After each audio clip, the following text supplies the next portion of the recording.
Unfortunately, I realized early on in my life that life is not fair. At 18 years old, I left my parents' home in rural Mississippi and moved to Nashville, Tennessee to pursue my dream of a music career. While I was in Nashville, I landed not one, but two independent record deals, worked in various music studios, and even got to sing background vocals for some pretty amazing celebrities at the time. I was living the life most people my age could only dream of. I finished college at Middle Tennessee State University with a bachelor's degree in recording industry management, but I took a different turn when it came to careers. I started working in banking, and at the age of 26, I became a vice president and was in charge of retail banking and investment banking. I made really good money at 26 years old. I had everything I wanted: my dream car, awesome apartment, friends, parties, killer suits and heels. My shoes were off the chain.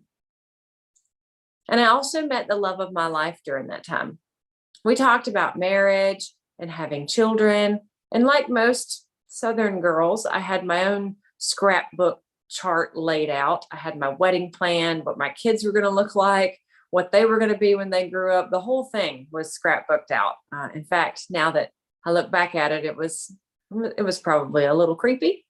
But the guy I fell in love with happened to be a little bit older than me by about 12 years, and he was a soldier in the U.S. Army. I mean, who can really pass up a good-looking soldier in uniform, right? We eventually got married and had our first son. My life was everything I dreamed of and more. That's when everything changed. You see, on March 15th, 2005, my husband was hit directly by a roadside bomb in Iraq, leaving him in a coma for 3 days and ultimately being diagnosed with a severe traumatic brain injury. At 29 years old, I was forced to quit my job in order to care for my husband and my newborn son. There went the money, the parties, friends, family, and the scrapbook life I had created in my mind. It was all gone, just poof, in the blink of an eye. My days went from wearing high-end business suits to living in yoga pants and a t-shirt. I went from business meetings with like-minded individuals to sitting alone in hospitals for 3 to 5 hours a day with my newborn son.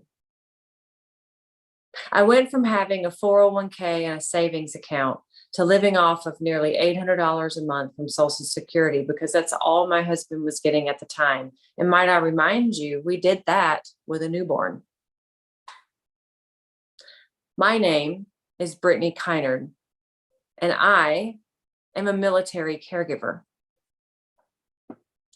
I am a caregiver.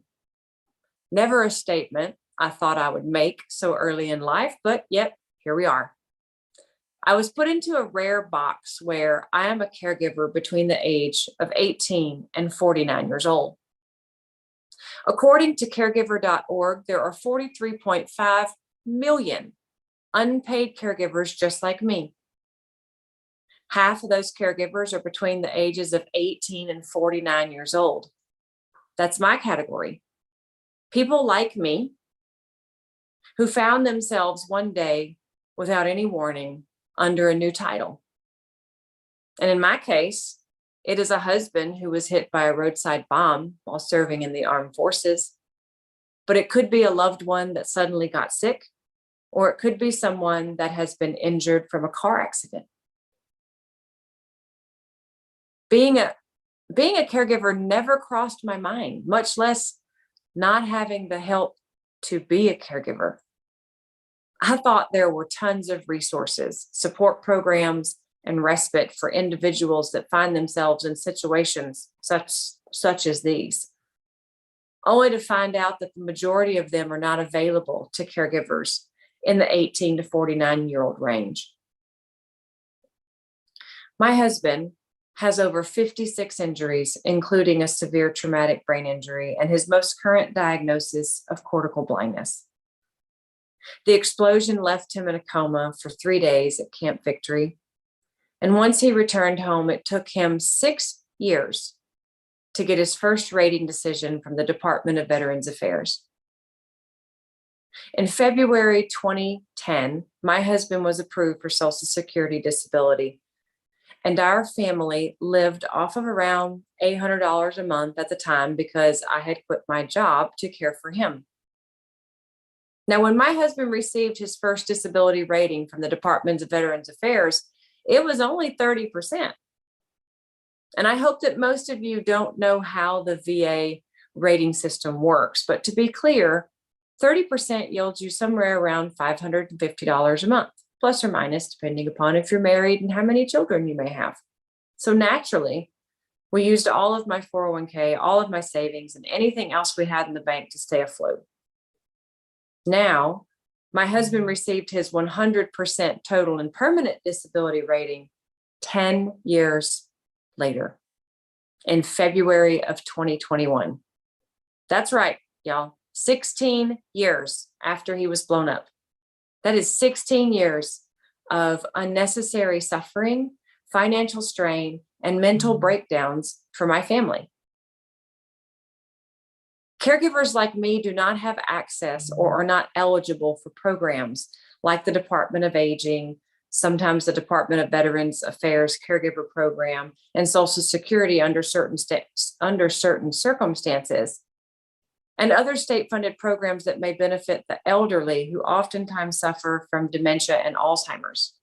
For example, there's currently a program in Georgia that is available to residents within Georgia where members of the family can be a paid caregiver to their family member. I cannot begin to tell you how relieved I was to hear about this program. So I gathered all my information, got all my stuff together, called, only to be told that we were ineligible because he wasn't over the age of 65. It was like a kick in the gut. Another door closed in our face. There are over 1.1 million military caregivers just like me. And 33% of those military caregivers are spouses also raising children, just like me. Did you know that 1/3 of those marriages may dissolve due to the burdens of caregiving? I don't want that. I don't want to be that 1/3. There are currently 56.4 million caregivers in the United States, and 62% of them are reporting that caregiving has caused them severe financial strain. So sadly, this isn't just my story. And unfortunately, this is also far from being just an American problem. According to the International Alliance of Care Organization, which is made up of 18 countries, there are roughly 260 million caregivers across the globe, and many of them are just like me, unexpectedly becoming caregivers. This is very much a global issue. And if 62% of caregivers in the United States are reporting financial strain, how do you think other countries are faring? In Canada, 96% of individuals receiving home care have an unpaid caregiver, and 1 out of every 3 caregivers have expressed severe distress. We can do better. There are many ways to help the caregiving community. Some of those ways are by contacting your senators, congressmen, or politicians wherever you may live. But although you should very much do so, let's be honest, that isn't going to get things moving very quickly. It isn't going to spark an immediate change. So what else is possible? What else can we do? One thing we can do is to find local nonprofit organizations that provide actual respite care or actual financial support for caregivers in need. I know for my family, we would not be what we are without the help of Wounded Warrior Project Independent Living Program, Because of my husband's injuries, they provide us with an aide that comes to our house twice a week to help with my husband. That not only provides me a little bit of sanity, but it also relieves the burden because I know that he is with someone that I trust and someone that will care for him the same way I will. Another idea would be to partner with a caregiver and provide them with resources and education to start their own program to help people that are in their community.